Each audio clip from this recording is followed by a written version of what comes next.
Arcadian Vanguard presents The Wrestling News in your daily wrestling newscast for Monday, June 12th, 2023. Good morning, I'm Mike Sempervive. We begin today with a look at Japan.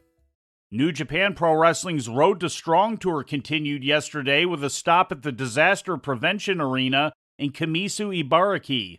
A 10-man tag team match served as the main event and saw the LIJ faction of Tetsuya Naito, Yota Tsuji, Shingo Takagi, Hiromu Takahashi, and Bushi defeat the Just Five Guys stable of Sonata, Doki, Taichi, Yoshinobu Kanemaru, and Taka Michinoku. The finish came when Tsuji speared Taka and got the pinfall victory. Tsuji has now taken the deciding fall in back-to-back 10-man tag team matches, which have pitted the LIJ and Five Guys units against each other. The victories are the first for the 29-year-old to take place on a New Japan show since April of 2021, 4 months before Tsuji departed on a 2-year learning excursion to the UK and Mexico. New Japan's decision to radically overhaul their upcoming G1 Climax tournament has received some pushback in the form of Tetsuya Naito. In an interview with Tokyo Sports that was published today, Naito disagreed with the G1 involving a record 32 participants, as well as the decision to reduce the time limits during tournament matches, stating, quote, "I can't agree with the current direction," end quote. A two-time winner of the G1, Naito implied during the interview that New Japan's roster was not warned ahead of time about the decision to reduce match length and questioned the need for fundamental changes, saying, quote, "I feel that if we increase the number of people and reduce the time, we are doing the wrong thing," end quote. Naito noted that the original G1 Climax in 1991 had only 8 wrestlers involved, adding, quote, "It might be good in the sense of giving various players a chance, but the image of the G1 Climax in me is the strongest warrior deciding match where only selected players can participate," end quote. All Japan Pro Wrestling made their way to the Big Palette in Koriyama, Fukushima on Sunday as the company's Dynamite Series tour continued. The main event saw Kento Miyahara and Yuma Anzai knock off All Japan Triple Crown World Champion Yuji Nagata and Yutaka Yoshi after Anzai pinned Yoshi. Anzai will challenge Nagata for the Triple Crown coming up this Saturday in Ota City.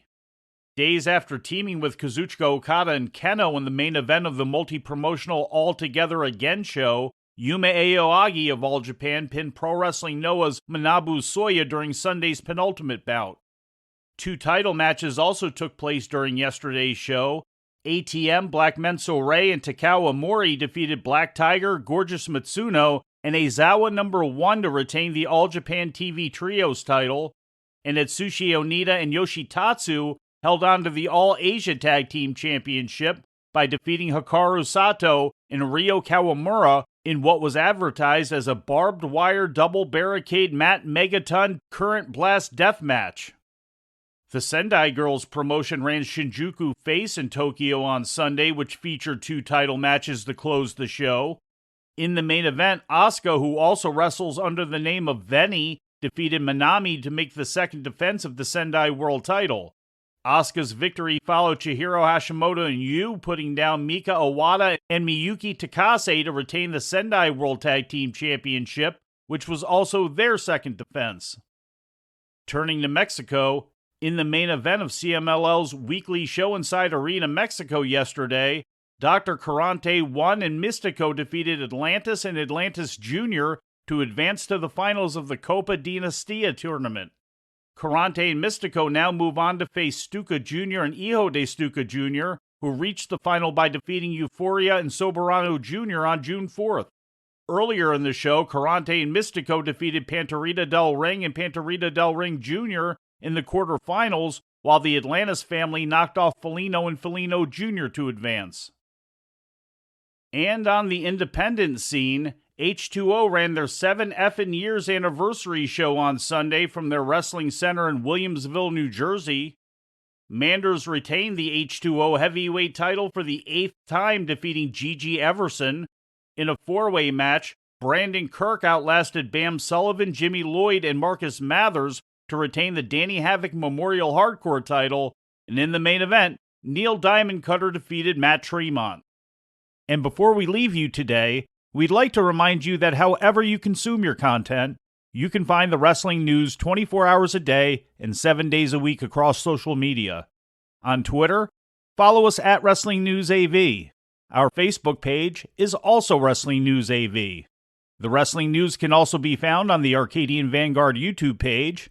And for those who utilize Amazon Echo devices, just tell Alexa to play the Wrestling News podcast. And remember to make sure you add podcast at the end. Once again, for daily updates, breaking news, and more, follow the wrestling news across social media. And that's the news for today. If anything happens, we will be here to tell you about it. No clickbait, no paywall, just the wrestling news. The Wrestling News is a division of Arcadian Vanguard, and the Wrestling Newscast is a production of the Arcadian Vanguard Podcast Network.